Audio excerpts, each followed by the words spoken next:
Hello everybody once again, here I am the Gunslinger doing another cast of another game that I found on StarCraft 2 Replayed. Hopefully this one will be better. I was told that this was one of the funniest games that the player had played in a long time, and I would see why, so I am going to go ahead and cast it. So in this side of this map, we have Wildarms, who is the red Terran, and then in the top right position we have ZorroW, who is the blue Protoss. And they're already telling each other, have fun, you too. So I'm going to be excited to see what happens in this matchup.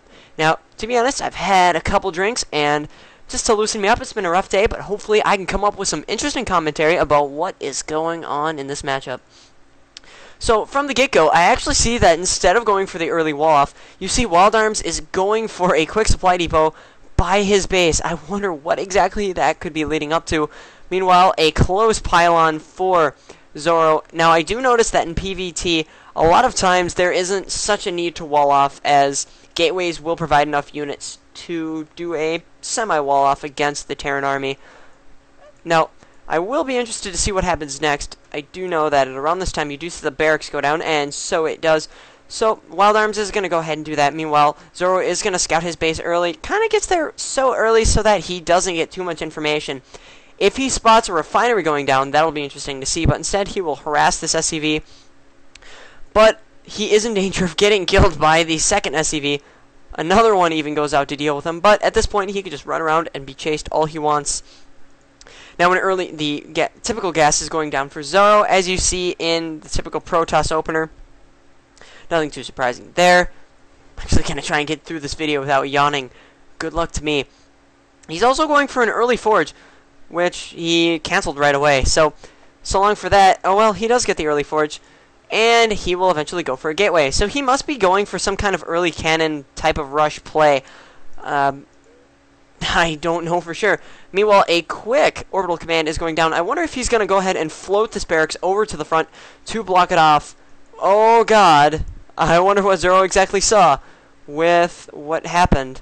I don't know for sure. With the early barracks. What?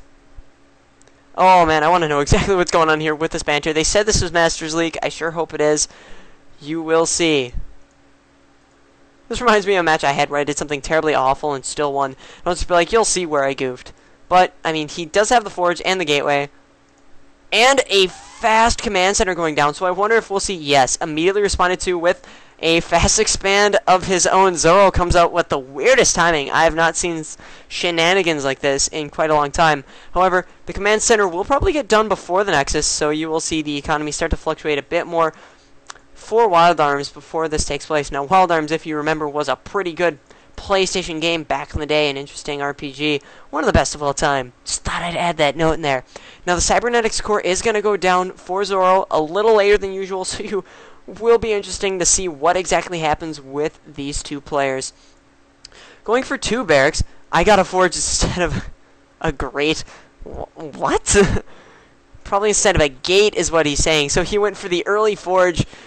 Interesting to see what he goes for. Now, a proxy bunker is going down. However, it is canceled before it is destroyed. So the bunker rush has been thrown off course because this expansion has gone down so much sooner. F and G are right next to each other, so he must have just completely spaced, built a forge. You're allowed one of these goofs. Hearing this, Wildarms is going to move forward with his Marines, but those cannons do pop down at the precise moment when they needed to. Expansions are down for both players, however, an orbital command is going down for the second base. Looking at him, he does have 3 racks, so it's kind of a 2 racks fast expand that you saw, going probably for a more larger Marine, eventually Marauder army. Very effective against Protoss. However, this fast expand has been defended by 2 cannons, exactly what he needed. Who knows, it was the luckiest thing that he could have gotten from his early forge. Now he's going to go ahead and chrono boost his cybernetics core to get that early warp gate going. And it'll be interesting to see where he goes from here as well. He's got 2 gases. Meanwhile, you see the same happening for Wildarms. He is going to go ahead and continue to build supply depots, typical, to prevent himself from being supply blocked, as he is so close. He's not going to be able to build extra units simply.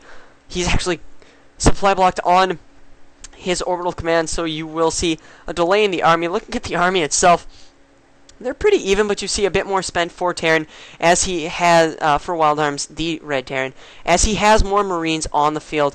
Now, if you look at Protoss, you'll see that he does have minimal armies, and he's kind of invested more into the cannons himself, with Warp Gate almost finished, and going for a fast Twilight Council to get something along the lines of Blink. He's actually going to keep it near the rear of his base. Another bunker going down for defensive purposes. Mule's being called down by Wildarms, as he is also getting more tech labs. He is going to go ahead and get early Stimpak. It'll be interesting to see if he goes for concussive shells as well from his other tech lab, but he just doesn't have the gas for it. So once he gets these 2 refineries going, he will be able to get the tech labs for those, and he already has the tech labs. He'll be able to get the upgrades as necessary. Getting 2 more gates, switching into a 3-gate Robo after the expansion. So it was a pretty cool expansion into 3-gate Robo for Zorro. Be interesting to see. He will probably get Colossus out. However, he has elected to go for the Twilight Council, so he will go for more Stalkers. In fact, he'll also go for a Dark Shrine. I don't know how effective that will be. We'll see if he has... Well, he naturally has the ability to scan, but he immediately gets a missile turret. So I wonder if he was able to scout that at all with a scan. It does not seem so... Wait, let me actually... Yeah, he hasn't really scouted anything at all. So it's kind of by chance that he will see Dark Templar that go in. Just basically an understanding of the matchup. The robotics facility is almost complete. Will he immediately go for the robotics bay for that quick upgrade? Gonna go for the pylon instead. He's actually gonna get a warp prism from it instead of the early observer, as you normally see.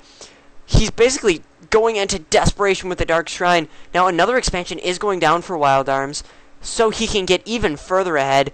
To be honest, when it looks like it, it seems like they are pretty darn close, regardless of the errors of the early forge. He basically accidentally defended against a push.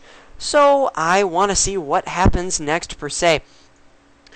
The turtle defense is going well. The bunker is typically standard that you see from Terran opponents in a lot of competitive games. So nothing too surprising here. He is going to go ahead and get combat shield and weapons level 1 for the infantry. He's already got a medevac from a starport that he has built. He really went into the fast factory. Going for tech lab as well, so you will see tanks most likely. This is a decent push that you'll see at about the 10-minute mark. So we'll see how it is responded to. Not too much along lines of military for Zorro. He does have Dark Templar, which are ready to be dropped into the base. He does have a couple. So this Warp Prism will do some harassment. He does not see it at the moment, but there will be a quick scan when the army decides to pull back for Wildarms. He does have the expansion, and these DTs do cause that to lift up. He's going to move his Dark Templar into the base, into the mineral line. Not too much there due to the expansions. Is he going to take out this base with these DTs? I do want to see that. That's actually quite crazy that he does go to DTs Marauders in the base. They are going to be able to fend it off. The medevac is going to heal him as necessary. I'm expecting a scan any second. However, he doesn't know about this missile turret. DTs are going to stay in his base. All he needs is one quick scan. The orbital command is on fire. If he lands it down, the SCVs will be able to repair it even better, but the DTs are prepared for this. Meanwhile, the robotics bay is going down for Zorro in the meantime with 2 more gates to deal with his extra, or to profit off of his extra expansion. The scan does go down, and he does see those Dark Templar. So, well, not all of them, in fact. 2 of them are still alive.